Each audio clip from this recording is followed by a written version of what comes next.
Good afternoon. I hope you all had lunch, and I want to thank you for joining us this afternoon for our really fabulous afternoon panel.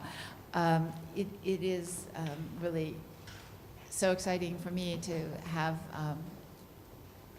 our wonderful panelists this afternoon. And we're going to begin with Joey Enos, who received his MFA here in art practice in 2014. So take note. Here's someone a little bit older. I know he doesn't seem worried. And he is an artist and an historian, a fifth-generation East Bay resident, something incredibly rare here. He received his undergraduate art education at the Chicago Art Institute and the San Francisco Art Institute. At Berkeley, he was selected as an Arts Research Center Fellow, researching the history of the Emeryville Mudflat sculptures. In 2017, in partnership with the California College of the Arts, Enos was granted a Cal Humanities grant for the collection of oral histories of the Emeryville Mudflat artists. Enos has exhibited his large-scale sculptures. Most recently, they have appeared in a solo exhibition at the Guerrero Gallery in the summer of 2017, very fresh. And it's really exciting to have a recent MFA, new art alumni group member, here to talk to us about his research and the Mudflats. Thank you. Thank you. I'm sure you guys are all aware about the Emeryville Mudflat sculptures. But just to go into it a little bit, the Emeryville Mudflat Sculpture Garden was a renegade space along the Nimitz Freeway. Its sculptures were built out of driftwood and garbage. They began in the 1960s and faded into history by the early 1990s. Its images were extremely influential on the culture of the Bay Area. It was a populist folk environment activating all walks of life: political activists, art students, factory workers, stay-at-home moms, and many more. It was a radical idea of public art. Monuments were created and edited anonymously. It instantly reflected the happenings of the communities in the Bay Area and the world. Over the years, the more I work on the legacy of the Emeryville Mudflats, another personal and insightful story reveals itself to me. Starting out as a research project has become a calling. So I wanted to kind of go through my personal connections with this and how I kind of fell into this. As I came to Berkeley as a sculpture student, I kind of left as an archivist. So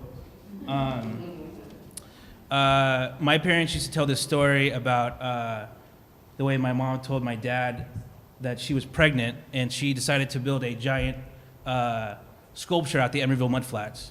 And so my dad found out about my existence that way. And he's a really shy guy. He worked in Emeryville, and he was extremely embarrassed about the whole thing. So that's a little insight on that.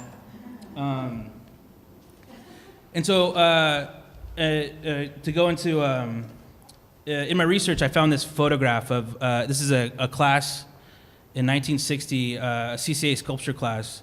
This picture was taken by a professor at UC Berkeley, Penny Damers, and this is kind of contributed to the, or attributed to the first mudflat sculpture. It was built in Bay Farm Island in Alameda, and Robert Bechtel is in that photograph. So is another artist named Gary Knox Bennett. Years later, Gary Knox Bennett was a bar buddy of my dad's, who they played liar's dice. And when I got accepted to the Chicago Art Institute, it was Gary who told my dad that art school wasn't a scam, but a noble pursuit. I also want to call out the reason I know about art school at all is my wonderful high school art teacher, who's also a UC Berkeley MFA alumni, Charlie Milgram.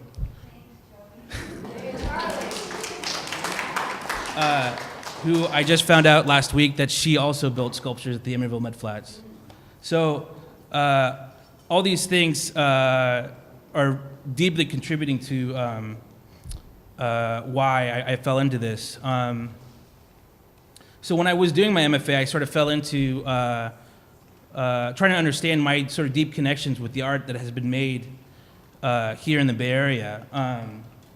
I spent all my formative years at the Oakland Art Museum and not many other art museums. And so I was exposed to local artists, Roy DeForest, Joan Brown, Richard Shaw, tons of others.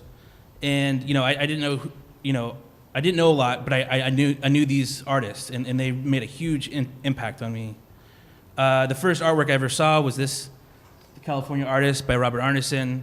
As soon as I saw it, I was like, I want to be an artist. I don't know what it is. But,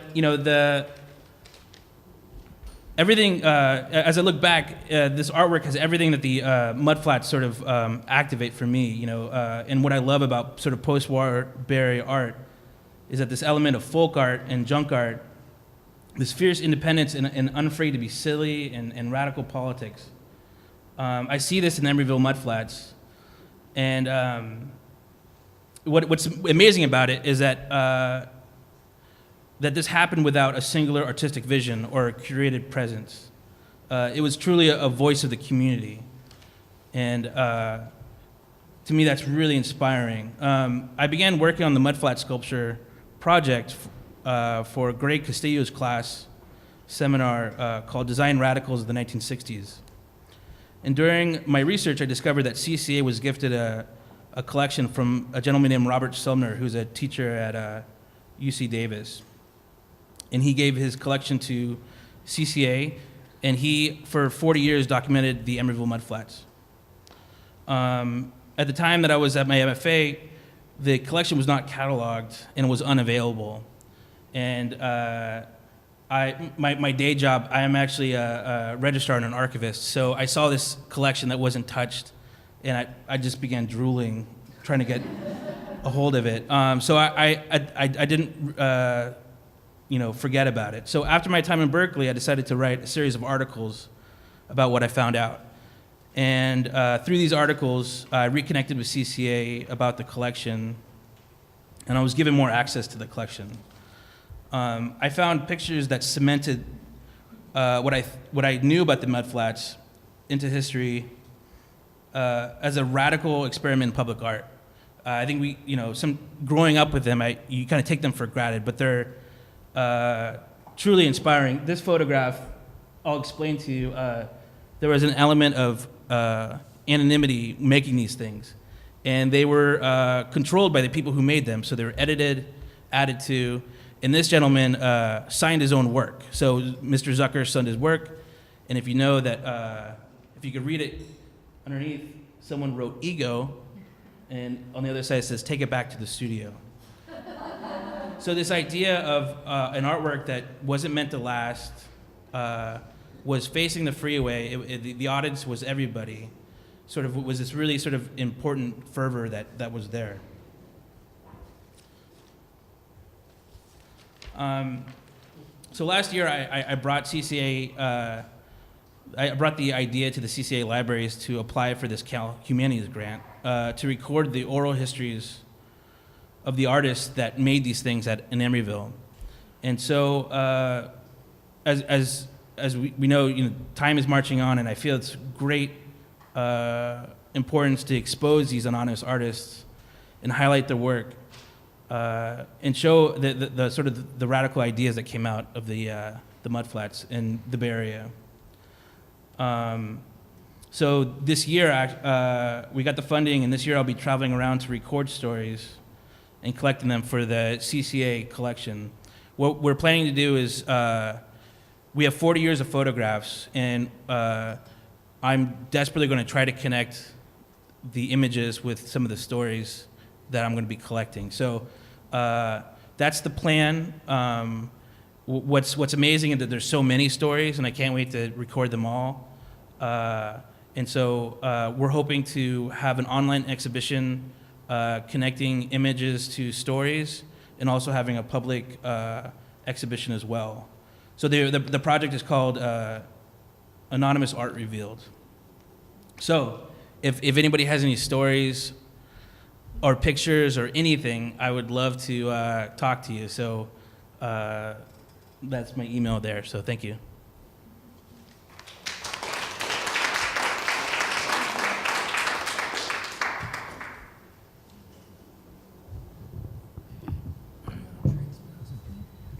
think all of us find hope in the idea that things can be resurrected. They can go lost for years, and then someone can come along who's inspired and can roll up their sleeves and do all this work. It's really admirable. It's my pleasure to introduce Maria Porges, who is an artist, an educator, and writer. The recipient of a SICA Award from the San Francisco Museum of Modern Art, she has twice held residencies at the Headland Center for the Arts. Porges' work has been shown in museum and gallery exhibitions over a 30-year career. Her critical writings have appeared in many publications, including Art Forum, Art in America, Sculpture, American Ceramics, Glass, and the New York Times Book Review, as well as informing essays for more than 100 exhibitions. Porges is an associate professor at California College of the Arts and has been an important mentor to art students and graduates. Please welcome Maria Porges.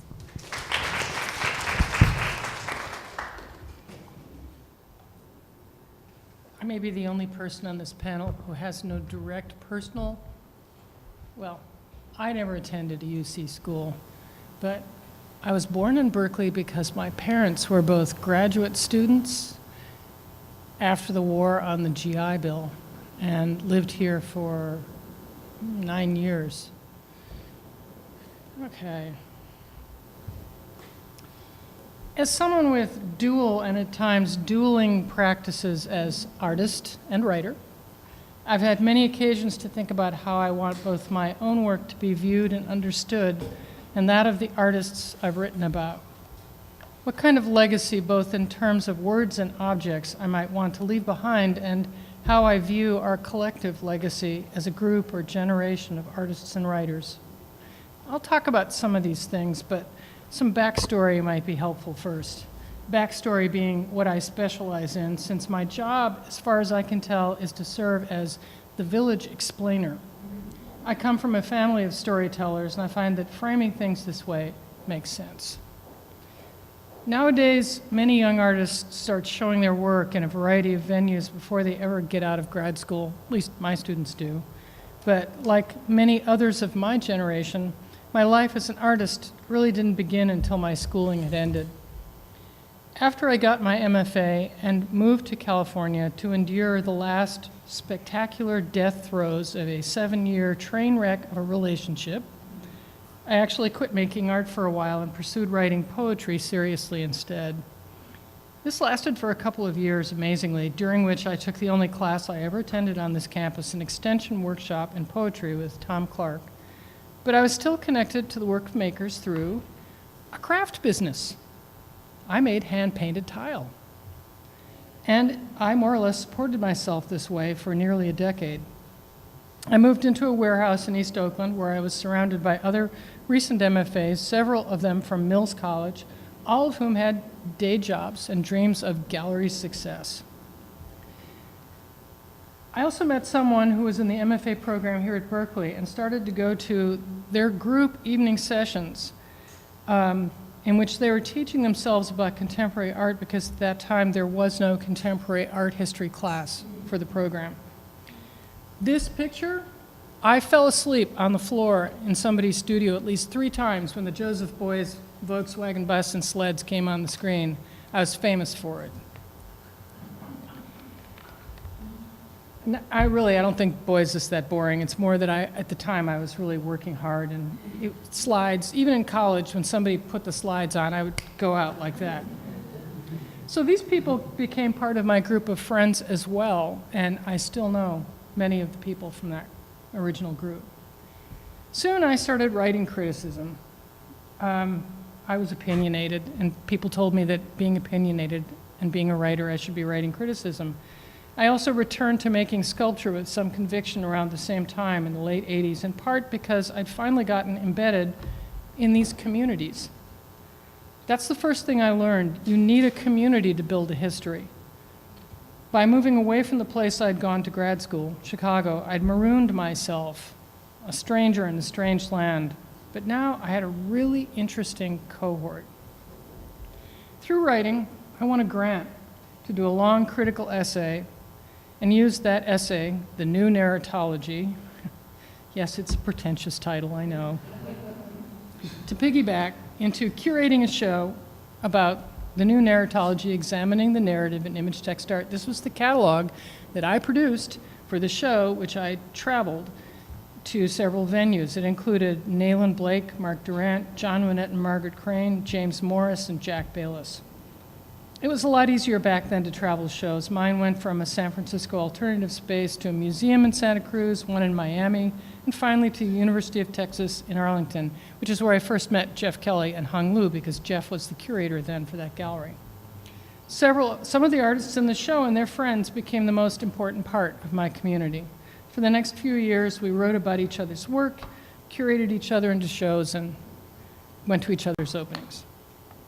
I started writing for national and international art magazines. As a critic, I got invited to dinners at very nice restaurants after openings or at dealers' homes, where I often had to sit next to collectors. It was a funny life. Sometimes I felt like a secret agent, but I gained a certain amount of insight into how people who collect art live with it, take care of it, and are genuinely interested in its future welfare and in the careers of the artists they collect. When I won the SECO Award for my sculpture, it was a big surprise to some people that I was even an artist. I ended up moving from being represented by a scrappy little gallery to a big blue chip gallery. I kept on writing, kept on making. I had shows in lots of places, Chicago, New Orleans, Seattle, Santa Fe, and even in New York. One year I wrote about only women artists, just to see if I could do it and no one would notice. Nobody did. I saw many publications start up and then close. I wrote for most of them, and I'll just say that virtually all of them folded, owing all the writers money. One of the things we have to do is figure out how to preserve these publications as internet archives, because all of the ones that existed only BW, that would be before the web, are almost invisible now, and they are an invaluable part of the record of what has taken place here in my lifetime, only available in a few libraries. Few of the original cohort I knew in the beginning are left in the Bay Area today. Some died in the AIDS pandemic. Some left for teaching jobs in other cities. Some have moved away in recent years because it's just so damn expensive to live here. But they all left a trail of breadcrumbs as they departed. Or rather, I made one for them. Me and the nonprofits and galleries who showed their work, museums who collected their pieces, and even the friends who took over caring for estates after people died. My contributions have been small, taken singularly, reviews in magazines that no longer exist, or, well, never mind, catalog essays, some interviews, but taken as a body, these little bits of writing are really part of how history is made. I cannot help but have fears about the pre-internet past disappearing under the immense weight of the image stream that threatens to inundate us every day, or of the power of false information to cause certain histories to simply disappear. That's where we each come in. Artists must create their own archives in the form of websites, complete with links to publications and to other artists in their cohort, to sites where related activity takes place. This becomes even more important as practices move away from being gallery-centered and exhibition-centered. What else do we have but the internet? We have to learn how to use it on our own. Last summer, I hired one of my daughters to go through the boxes and boxes of art magazines I'd saved because I had a piece in each issue. I finally realized that I just couldn't keep them all anymore. I had her cut out all the articles. Next, we're going to scan them, and I'm going to make an archive online. It seems a little insane, but this record of what happened here also seems like one of the most important contributions that I can make. I've also started a blog called Words About Art, in which I write mostly about Bay Area art, artists, and exhibitions, and post-fiction I write about the art world. That's the current post on my blog. Finally, the last piece of the legacy picture. As a teacher in the grad program at CCA for the last 20 years, I've come to have strong opinions about what graduate education can and should do to prepare students. While helping them to develop and then preserve their work is important, we also have to train them in professional practices, in creating and maintaining a record. We also need to tell them how important it is to identify their community and to mutually support each other as they move forward. We need to teach them how to message and describe their own work in order to advance it in a world in which at least a small amount of text goes a long way towards fostering understanding of an artist's intentions and ideas. My students have included a lot of the artists who have emerged over the past few years, both in terms of gallery success, institutional recognition, and in starting to teach themselves. And this is the thing that seems the most important when I look at what I'll leave behind. Thank you.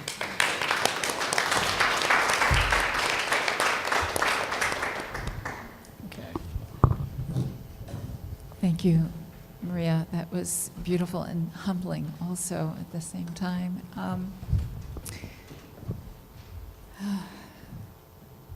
Thank you. It's wonderful that we have Patricia Maloney with us here today. She is the executive director of Southern Exposure.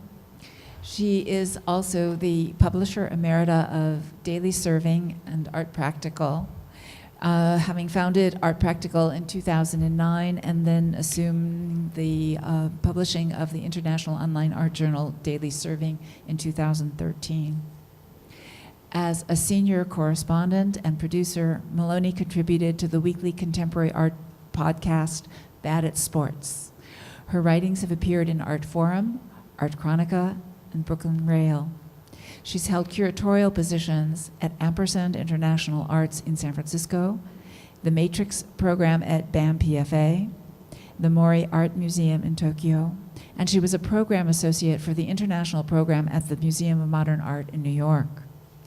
Patricia Maloney holds an MA in Theory and History of Contemporary Art from the San Francisco Art Institute and has served as an associate professor in Visual and Critical Studies at California College of the Arts. Please welcome Patricia Maloney. Thanks so much for being here with us this afternoon, and thank you so much for the invitation, Farley, for me to join all of you this afternoon. I just want to start by saying when I first started studying art history, I was perpetually fascinated by the group photographs that I would see of artists, collected together in their studios. And I would marvel at the fact that, the coincidence of these famous artists together in the same place at the same time. So it took me a while to understand it was because of the congregation of these artists together that these movements and these ideas circulated. And so taking up with that as my starting point, as mentioned in my bio, I'm currently the executive director of Southern Exposure, which has been around since 1974, and which means that we are definitely part of the old guard of alternative art spaces in San Francisco. And one of the things that I'm most proud of in my role is the fact that one of our major programs, as is up on the screen right now, is our Alternative Exposure Granting Program, in which we are often providing the seed money for the new guard to step up in creating the exhibition spaces and publications and podcasts and lecture series and all the means by which artists can congregate together, especially in this moment of so much economic uncertainty. In SOEX's mission, we speak to the fact that our role is to support artists in numerous ways, and we often state the fact that we have worked with thousands of artists over the past 43 years.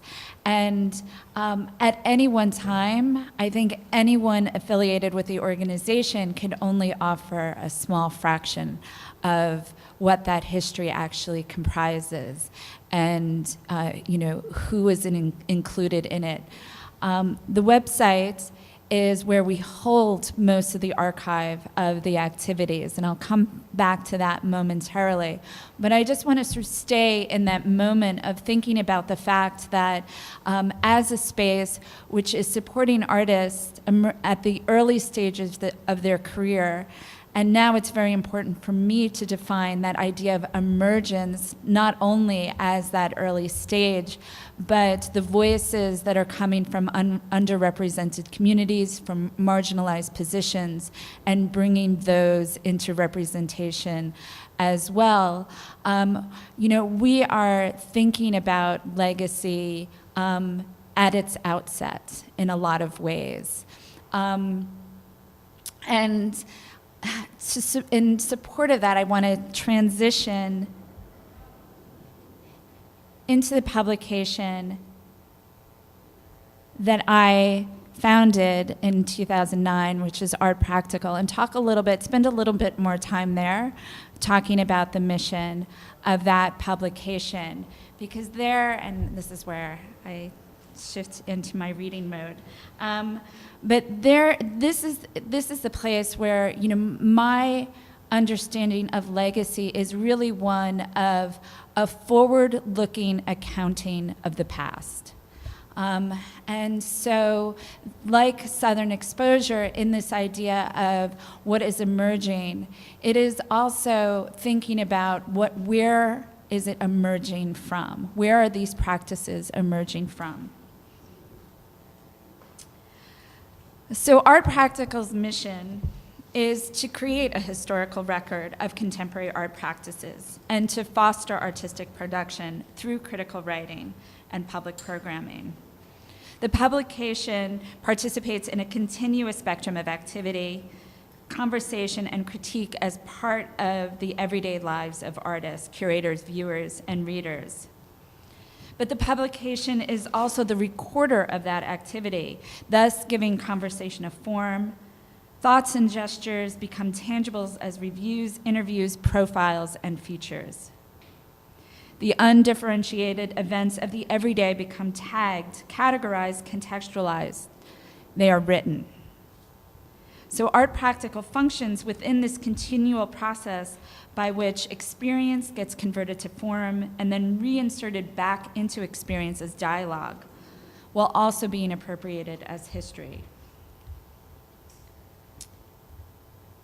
So the writers, and as this has continued, since I've left the publication, but the writers always chose what they saw as relevant. They continue to choose what they see as relevant. And their writing frames a specific moment of cultural production in the Bay Area. It is therefore a necessarily incomplete history, but one in which the threads that loosely tie one review or reflection to another also suggest what activities might be absent. The reviews point outside themselves. They encourage readers to investigate and build an alternative narrative or to insert their own trajectory.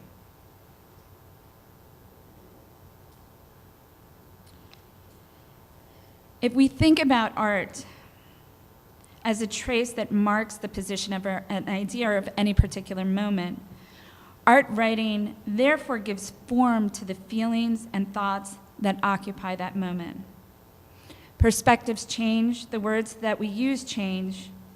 We use the words by which we understand ourselves now to describe our past, perhaps as a way to create continuity between then and now, a desire to recognize our former selves within our current incarnations. And so here I want to focus, just wanted to give you a sense of what my own incomplete history of the Bay Area looks like, but also then focus on one review in particular. Kiki, the proof is in the pudding, was an exhibition from summer of 2008 on view at Ratio 3 Gallery, and it was organized by Kevin Killian and Coulter Jacobson, It included a broad sampling of artworks that were originally shown in the gallery between 1995 and 1997. It was located in a tiny space in 14th Street in the Mission. And the gallery was founded and run by the artist Rick Jacobson, who ran the space until he died of age-related lymphoma.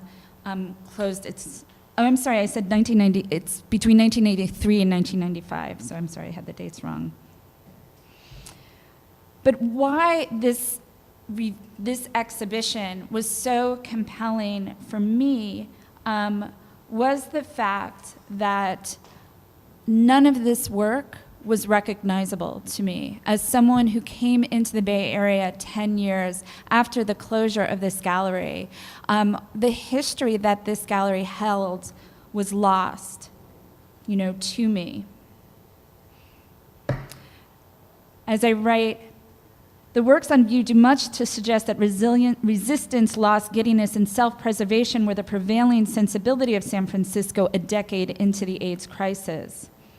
There is the inevitability that the further one moves away from an event or period of time, the less visceral it becomes, and the more willing one is to rely on a collective narrative for recollection. Even in moments of crisis or trauma, there exists both the deep and personal defense of what one knows to have happened and the relief of releasing it to the past, where it can be stacked up against events of greater or lesser degree to ascertain its significance. This is where art intervenes. It somehow ensures that what one intimately feels will be visible or accessible in the story that everyone tells.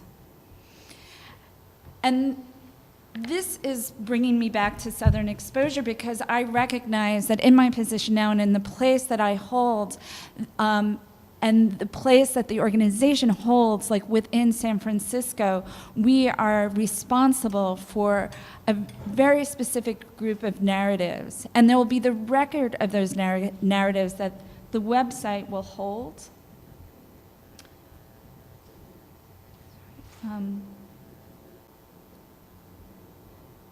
But there'll be a limit to how much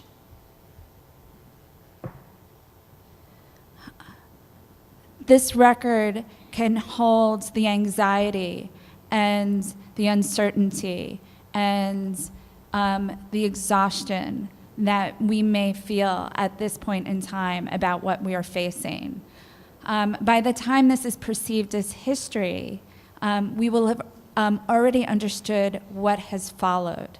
We will understood the effect that this have, and it'll be hard to see what uncertainty we hold in this moment.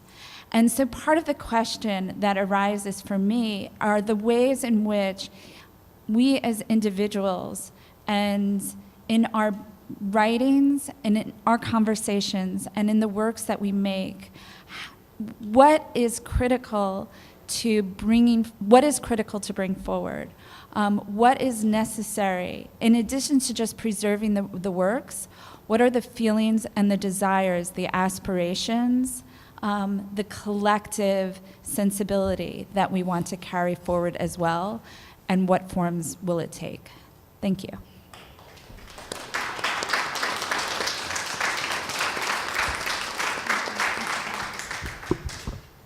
Thank you so much. There's so much to respond to here. I want to pass the mic to the first person who wants to ask a question before I jump in here. Okay. I see so much of this afternoon relating to things that were said this morning. And so I'm going to kind of work back, starting with Patricia. I mean, this point about making a decision about what we are going to bring forward and what is going to have meaning and give us how we will understand things in the future is exactly one of the reasons why, as artists, we really have to have archives retaining everything, because we can't see it.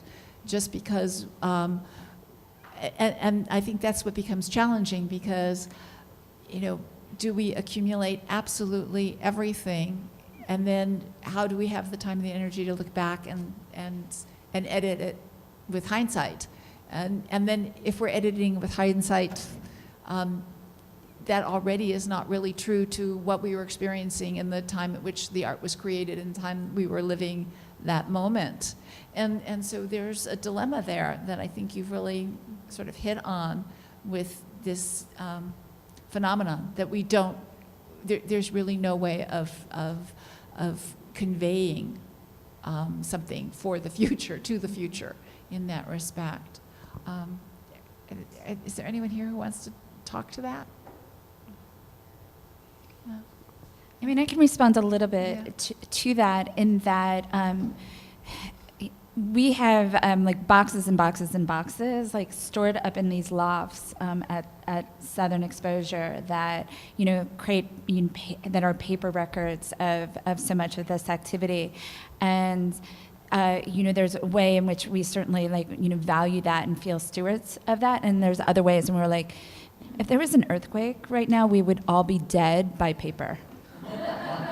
And so I think there's too much responsibility in thinking we have to hold everything, and that we can't make decisions around what we're holding, because these histories are going to be incomplete histories, and the idea that we can create and craft a perfect, absolute, complete history is too much.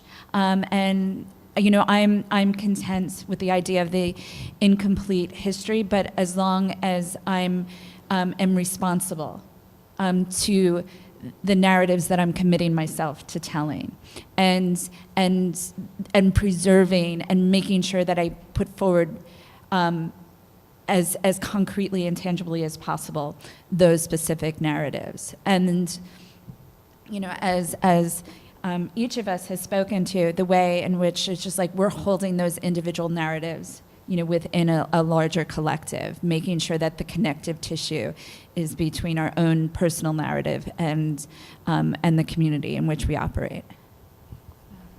I had a moment of pause. Actually, it wasn't just a moment of pause, it's haunted me.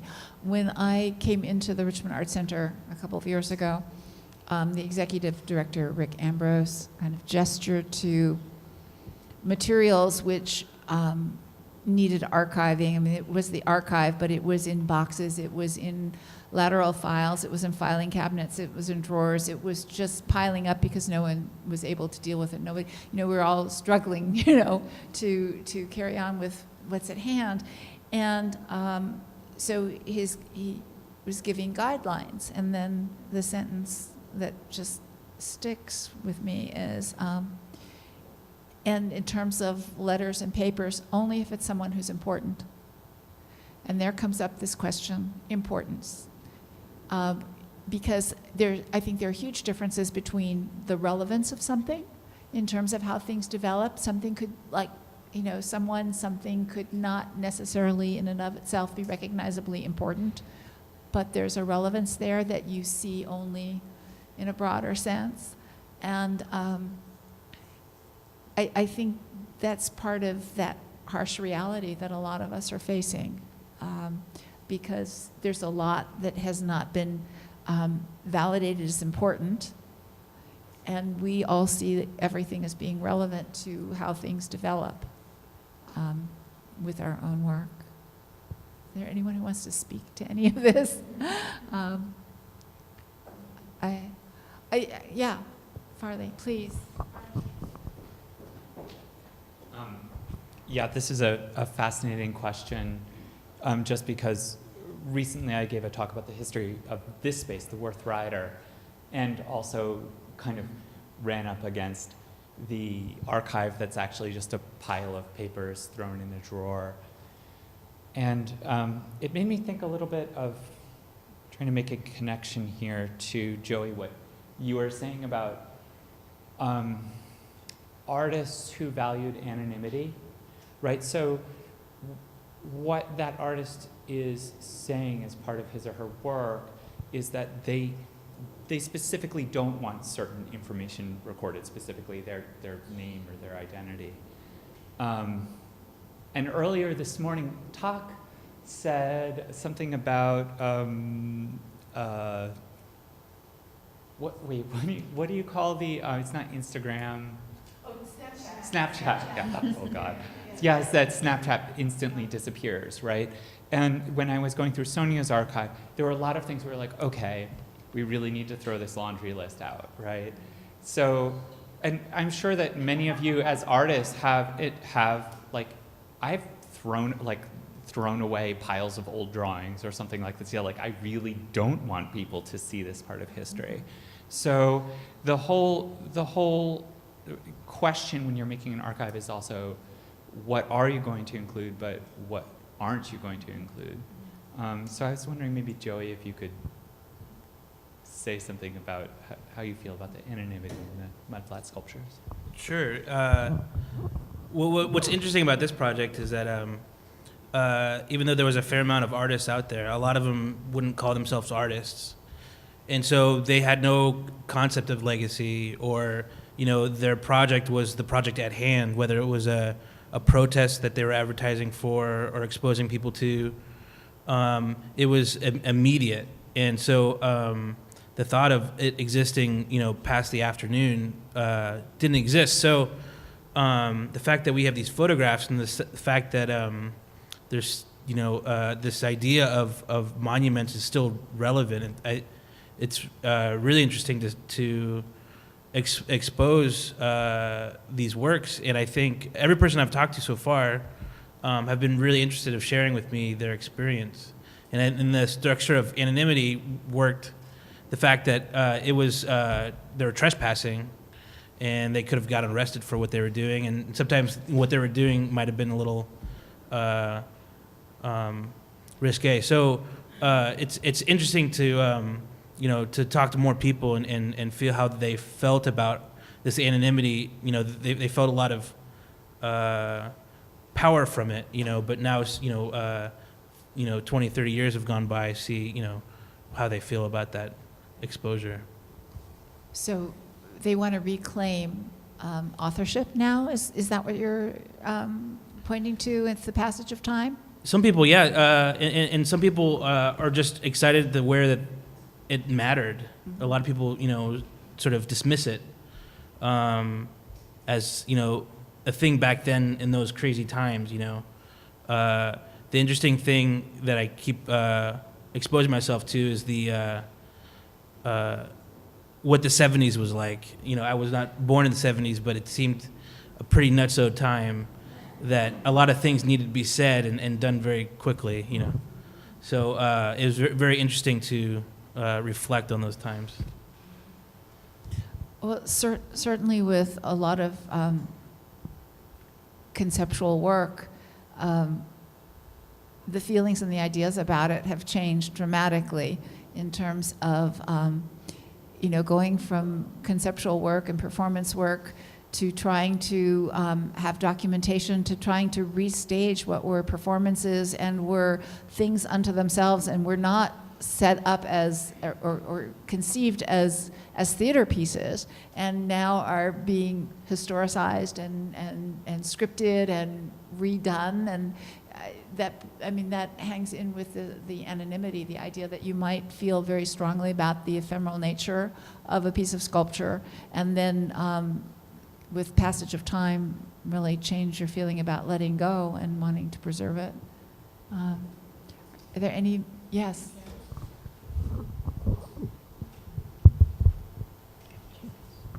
Hi, I really enjoyed all the presentations and all the contributions you all have made to the Bay Area and our culture, really. But I am curious because in a day when there's lots of writing online of dubious to excellent quality, but when the critics have sort of disappeared and no one seems to care much about it or to even note the absence, I'm just interested in what you think of the lack of critical or curated art writing at this time. What does that bode for the future for artists and for tracking the narrative of what's going on at this time? I have opinions about that. Okay. One of the things that happened during the Great Recession that happened sort of simultaneously with the rise of certain aspects of the internet was that an entire creative class was thrown out of work, and they didn't become reemployed when the recession was over. The music industry, a friend of mine's husband has had a series of jobs every time. He's had 4 careers basically fold underneath him. First he was a sessions musician, then that work went away. Then he was doing something with software. But essentially, as the internet altered the people's ability for their voice to be heard, just the thing you pointed out, anyone can blog, anyone can write online. At the same time, the amount that people are paid to write criticism has basically frozen. In 1986, I received my first, not 86, 87, my first commission for a catalog essay. I was paid $1,000. I'm still only paid $1,000. How many years have passed? Yeah.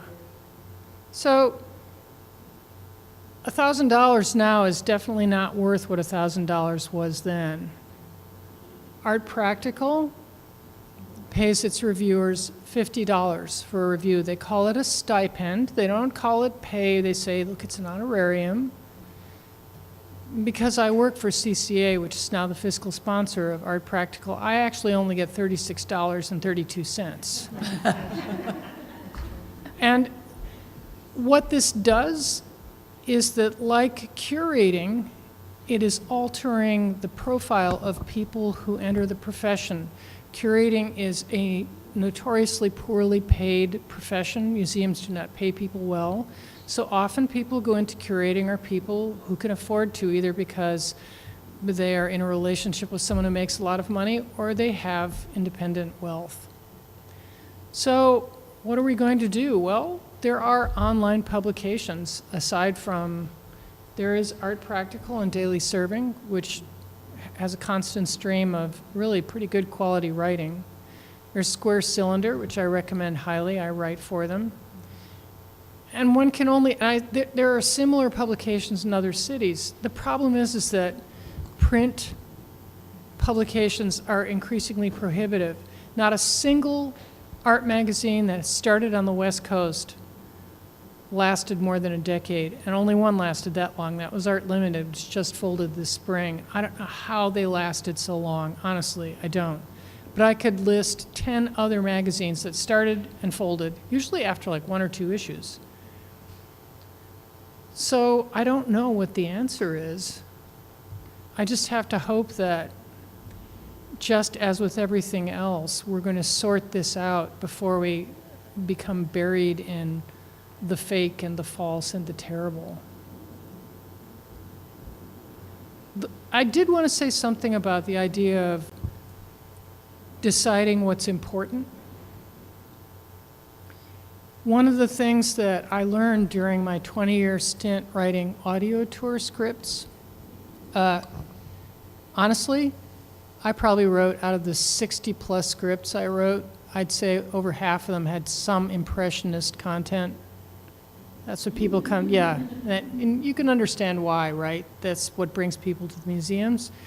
But working with these incredibly talented art historians and museum directors and chief curators, what I realized is that there's actually new scholarship. Constantly there's new scholarship, because things that didn't seem important in the 19th century, thank God there was some way to retrieve them. But the reason why women have such a low profile in art history is because they weren't considered important. Their contribution was pushed out to the edge. People of color, minorities, they were pushed out to the edge. And if we only save what looks important, that's why various art movements of the 20th century look so important to us? Well, there was other stuff going on. So who gets to decide what's important? That's really a tough question. I'm not saying that bad decisions were made, but I'm saying that people made decisions maybe out of ignorance or, okay, bad decisions are made.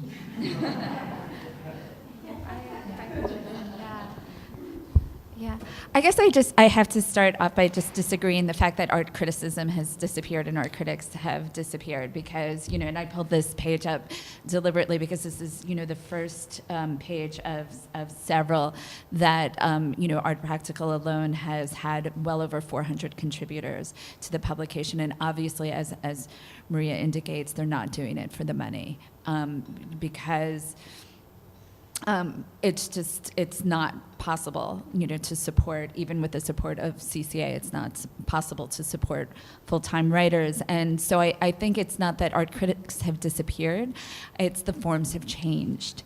And, there has been a generational shift as well. So it's just like, like my generation will be the last generation to be aware of the fact that there was ever such thing as a full-time art critic in a print publication. And, I think that, I took a lot of issue with the San Francisco Chronicle that, when Kenneth Baker retired, they decided to hire just another white male, critic instead of actually seizing the opportunity to bring in a multitude of voices truly representative of the city.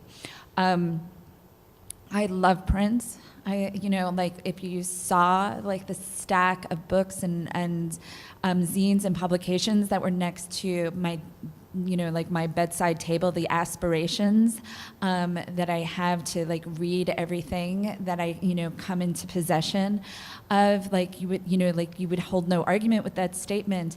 And I also know the way in which online forums circulate so that the audience that this Bay Area focused publication reaches is truly international, and that because we operate online, we were able to collaborate with other publications, other online publications, podcasts, and absorb,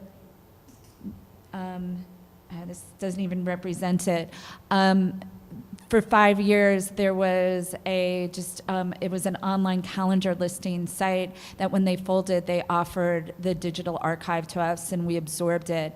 And, Art Practical has over the record of over 7,000 events. When I left Art Practical, we had published over 1,400 articles in 7 years. So it's just the forms. I love those numbers. I don't mind repeating them, but it's just it's the forms have shifted, and it's the adaptability to the forms that I think is a really necessary step. I would just like to say to those who came in late, and again, I regret that Laura Perez could not be with us today, that she was ill, but she is a professor in ethnic studies, and she has worked not only focusing on women artists and the difficulties they have, but particularly women of color and Latina artists, and she has gone out and curated exhibitions of Latina artists, and she's written about them. She's had seminars with students and brought them out into the galleries, and had as a prerequisite for the course, or a requisite for the course, actually demanded that they do volunteer work in arts organizations and in galleries and actually get their feet wet so that they are not afraid to be representing themselves and each other, and that's really important. And I think that was really, when I said humbling, when Maria was speaking, the fact that she and her cohorts were setting an example. She sets an example for the next generation of this generosity that you work to curate each other's work, to support it, to write about it, and that there's a commitment to it. With this question that came up earlier, I think the the person who asked it was gone, about the giant on whose shoulders you stand, on whose shoulders do you stand. And this is part of it, that if you are modeling this for your students, that in fact you give recognition, that you're really acknowledging influence and importance, the value of that which has gone before, then chances are you're going to have a next generation that is going to be also, cognizant and responsible in the same way, so that things are not lost. Yeah. Does anyone else have a question?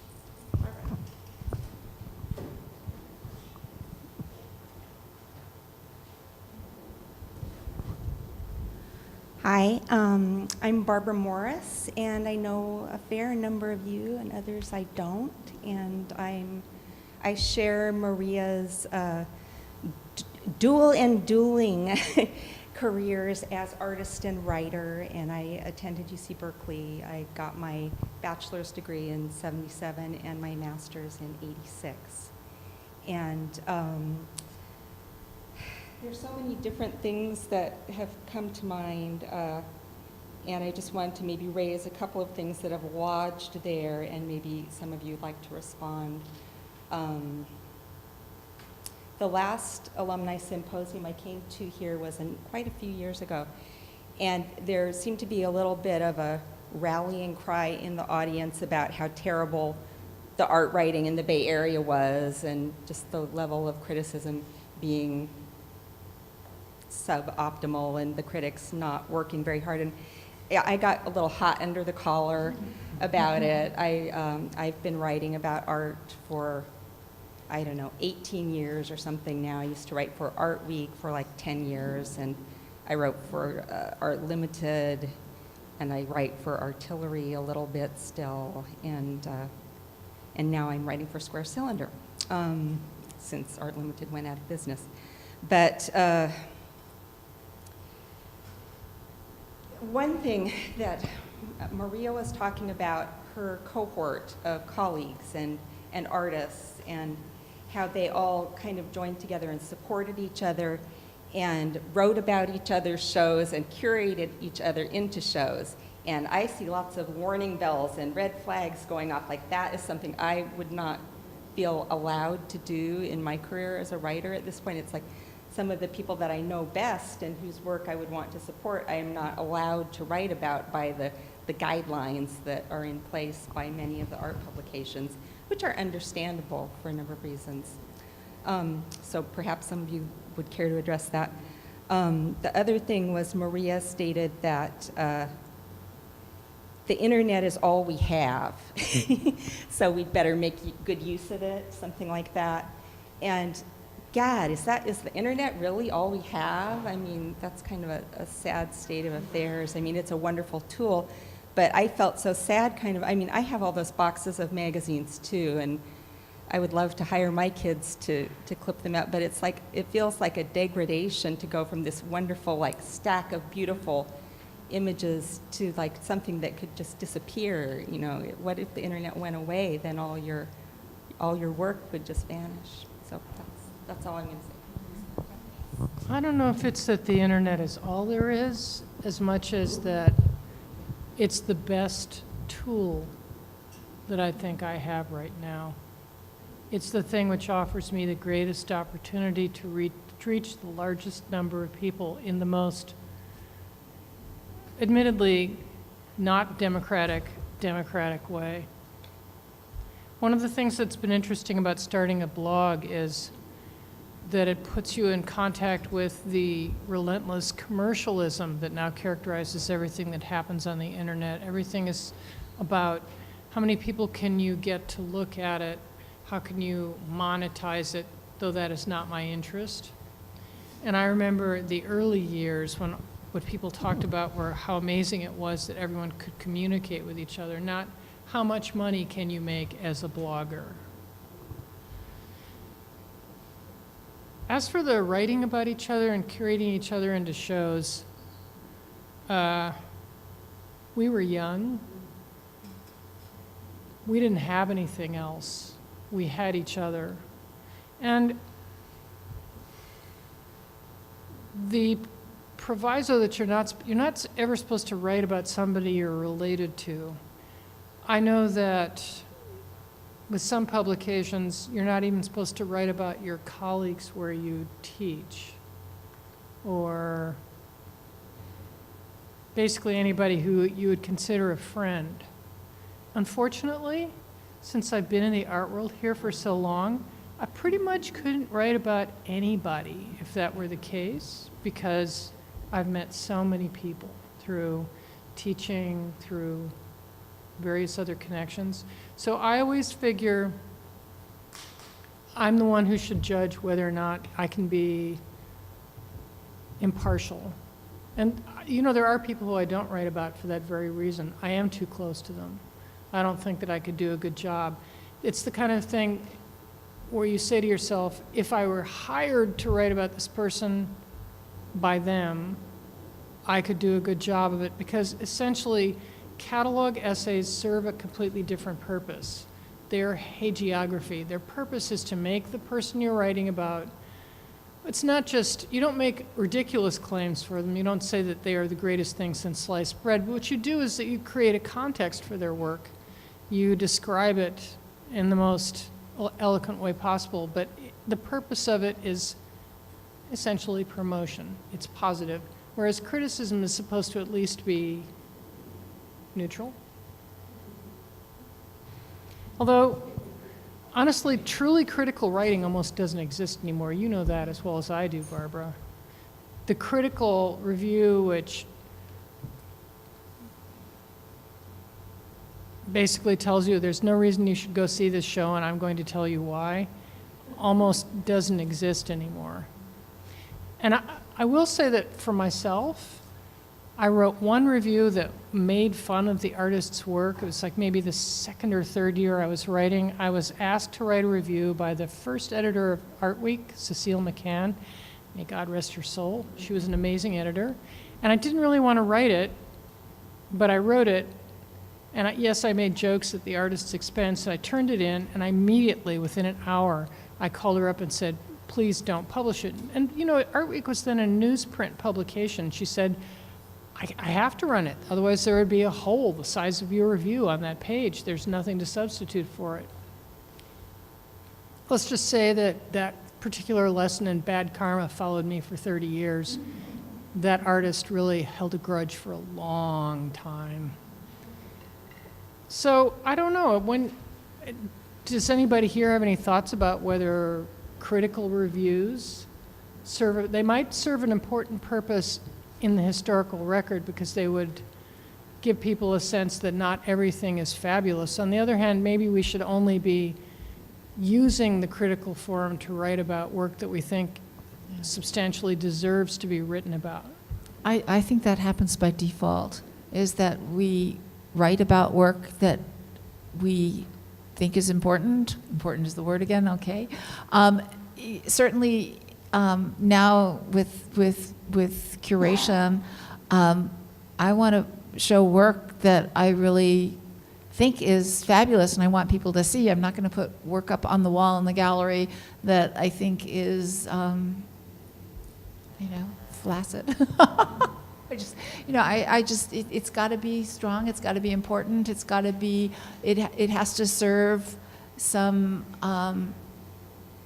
It has to have a meaning and serve the exhibition, serve the artist, serve the exhibition. Otherwise, it's not going to be there.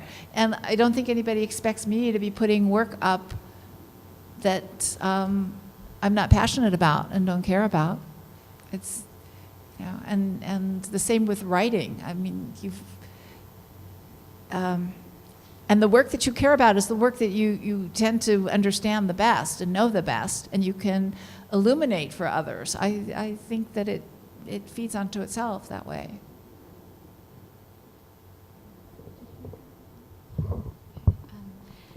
I guess, just in response, somewhat cheekily, if the internet were to go away, I think our problems would be a lot larger than if what happens to all of our art criticism. I just think that critical writing has always been subjective. That there is there's an authority that's attached to it, but I wouldn't mistake that authority for neutrality or impartiality. I think what, you know,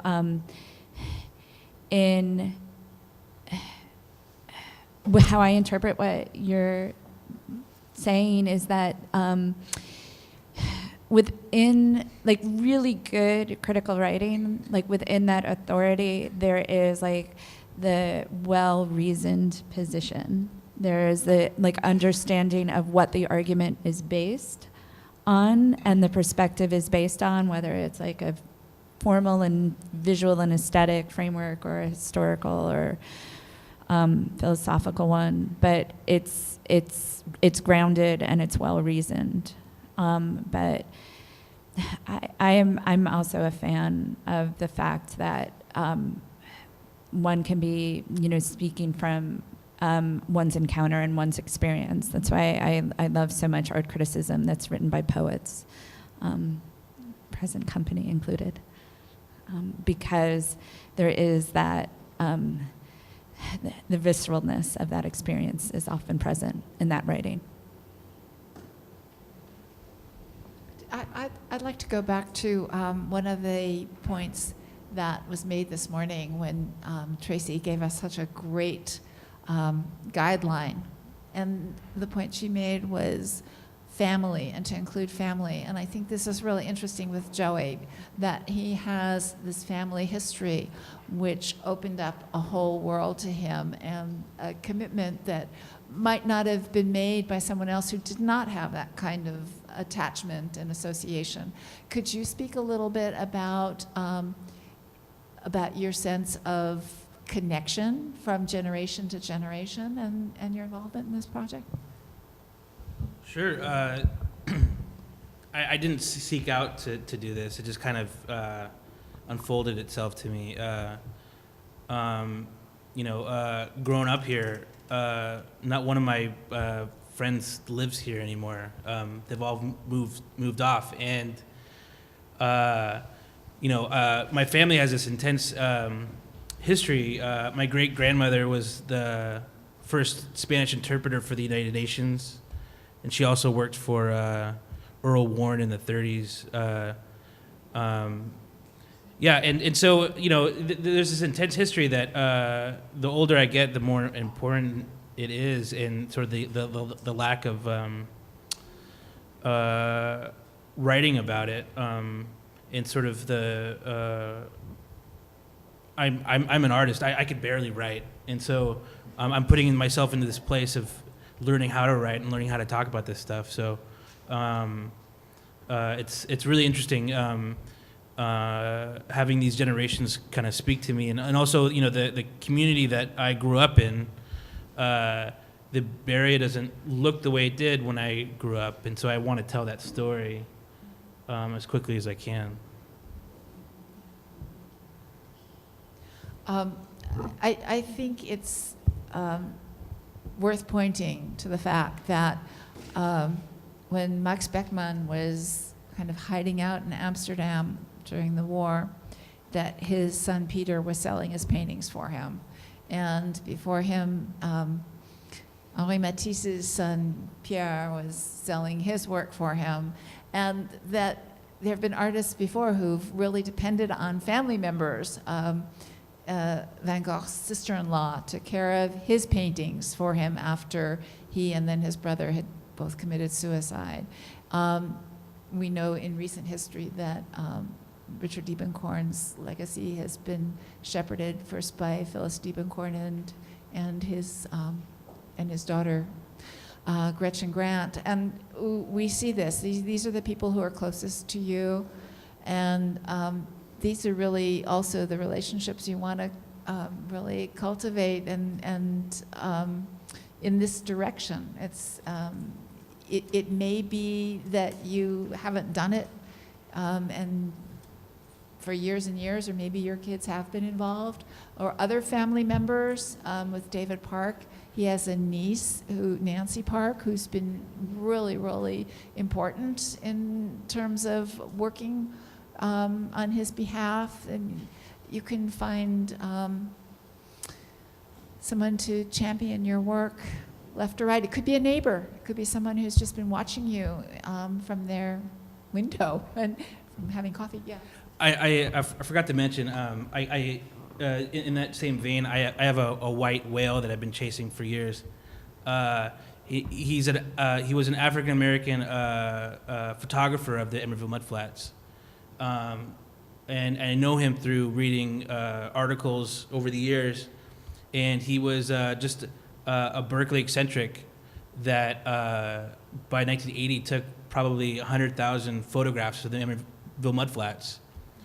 He wrote letters to all the museums in the Bay Area, and I have copies of them, begging them to buy them from him, and no one would.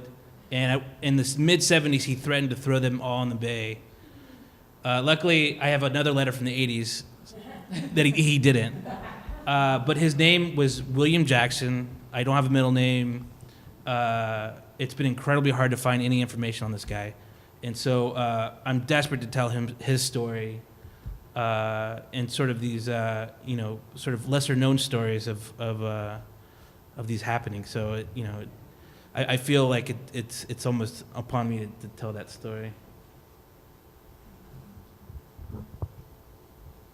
This is an opportunity. Any questions? Yes, thank you, Donna.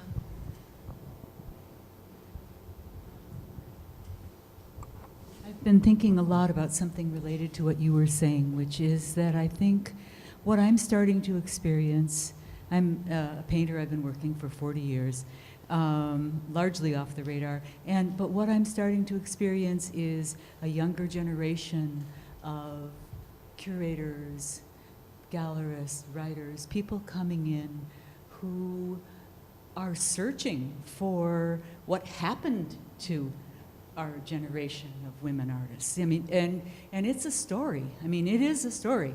And so, and I think that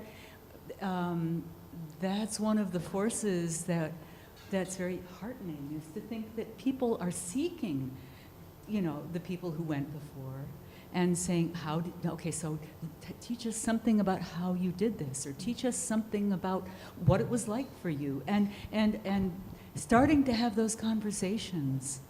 And I think it is more of a conversation right now for some reason. I think partly the craziness of this time, one of the things that it's yielding is a questioning and a politicizing of a younger generation that is saying, wait a minute, but this is, I'm not going to try not to use it anyway. This is terrible. And we have, I don't know, I just feel like it's a time of the conversation shifting and being more open to looking back as well as forward and validating it in some way.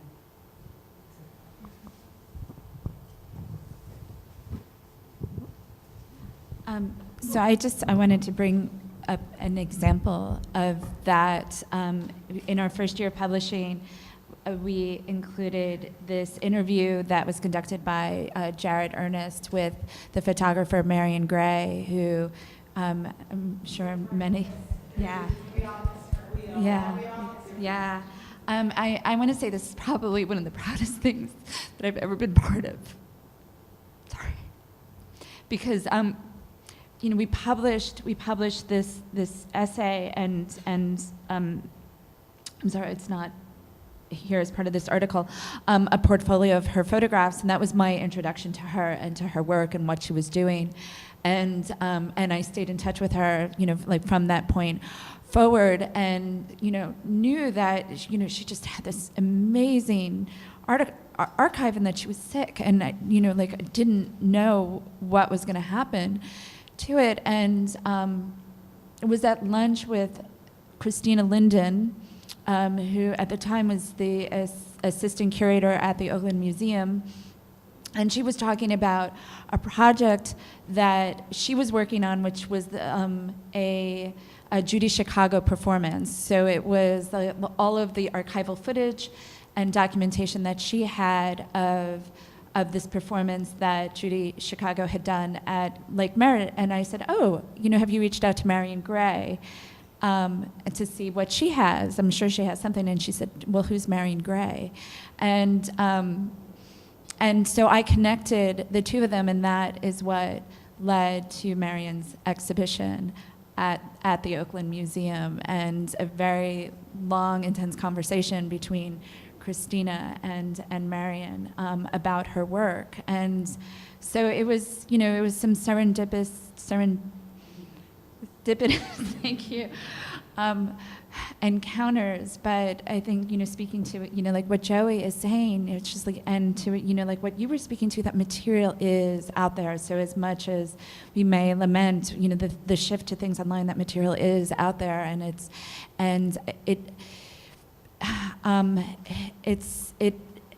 we can't, it's wonderful when there's the curiosity of someone that allows for the continuance of the work to be in our consciousness. But yeah, it has to go beyond just that curiosity. Thank you, and thank you for bringing Marion back into this room with all of us. We miss her dearly. She was one of the most generous souls, and she gave so much to so many all the time, and she's missed. Somebody shift the conversation, please. Yes.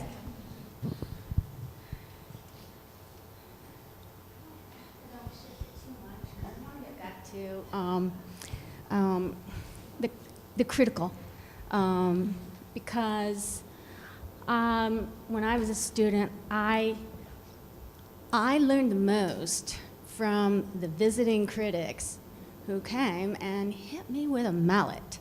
And maybe it took me 30 years to recover, but I learned something from that. And then when I got out of graduate school and I moved to New York, and was there with my other grad student buddies. We'd have coffee together, and we'd read the New York Times, and it'd be like, so-and-so got a really good review. Oh yeah, this is looking really good. And then Roberta Smith would come in and bam, just crush it in the last paragraph. And it was just like, it was so incisive and wonderful. And so I do think that there is, I kind of miss that. But I like your writing, Maria. Often, when I read something, I think, oh, this is good, and you are good. And I really would love to read that critical review that you wrote, because maybe, and if I would, I really would. And I don't think about it as being, I don't like criticism that's gratuitous, although Gary Indiana said something once. He was very funny. He used to write for the Village Voice, and he once said, if you have nothing nice to say, save it for the right moment. Which is, that's a worldview that you kind of want to, stay clear of. But anyway, it's kind of fun. But one other thing that I want to bring up is that word important, right? Because we're talking about a lot of things that are artist-centered. And as an artist, I appreciate that. And I think we're a lot of artists here. But as an artist, I'm also a fervent audience member. And as an audience member, my time is important, right? And so if I have faith that a critic is going to say, you want to see this, but maybe don't do that. Or, this show was strong, but this is my opinion. And I might go to that show just to argue that point of view, And so I worry about the transition from critical writing into, and I don't want this to sound demeaning, but sometimes I'm kind of stepping away from, reading some criticism, because it always sounds to me like a press release as opposed to a rigorous critical response. So there you are. Thank you. So I compared the artist's work, the thrill of walking on crunchy sounding rocks to the thrill of doing science experiments on your mother's wall-to-wall carpeting. It was that kind of thing. I sort of made fun of it. I didn't do it to be unkind, but I have to say that that was the reason why I regretted it afterwards. I thought, how would I feel if someone wrote that way about my work? I mean, yeah, it was incredibly pretentious work, but still, did I need to say that? Okay. Well, There is a tendency towards the merely descriptive. But if all you're going to do is describe it, why bother? But part of the problem is that when you look at, okay, there are 400 people who have contributed to Art Practical. I would say that a very large proportion of those are people who have written a handful of reviews, because that's pretty much all they have time to do. To write more than that means that you're committing to this basically as your community service, which is what I describe writing reviews as being. That's my community service. If you get paid $50 or $100 or even $200, Art Forum pays $200, but that involves 1 or 2 trips to the gallery, at least 3 rounds of editing with an incredibly persnickety editor with whom you have to fight about, oh my God, there's like a whole vocabulary. I have to tell you, I had to fight to not have the word liminal inserted into one of my reviews. The point is that it's like the rest of neoliberal economics. If we expect culture to be placed on a volunteer basis, the way neoliberal economics wants us to be addressing social services problems, if it's going to be what we do out of the goodness of our hearts, it's the model just has to change. People can't devote the kind of attention and care that they should be devoting to it, even if they really want to devote to it. Or they will, but they'll only write 1 review a year. And if you only write 1 review a year, it's hard to really have it be as good as it could be, because it's a practice. Writing is a practice, like art making is a practice. If you only went into the studio twice a year, yeah, right. You can imagine it wouldn't be as good, right? There wouldn't be as much of it. And you know, Joey, Gary Knox Bennett is a friend of mine. So what's interesting to me is that, and he's a generation ahead of me. Yeah. So I constantly see this. I meet people all the time, and I discover that the Bay Area really is, it's not even 6 degrees of separation. It's inevitable that whoever I meet will know other people I know, will have these mutual frames of reference that enable us to understand something about each other's interests. And as long as we can preserve that personal aspect of it, I mean, the internet's important, but I don't know who, somebody said this morning, you have to go to each other's shows. You have to make a point of getting out and actually seeing the work. I can't tell you the number of times I've heard dealers complain that no one actually goes to galleries anymore. No one shows up for the openings or even during the run of the show. People will say to a dealer, oh yeah, I saw the show. And what they mean is they went through the images on the website. Oh God.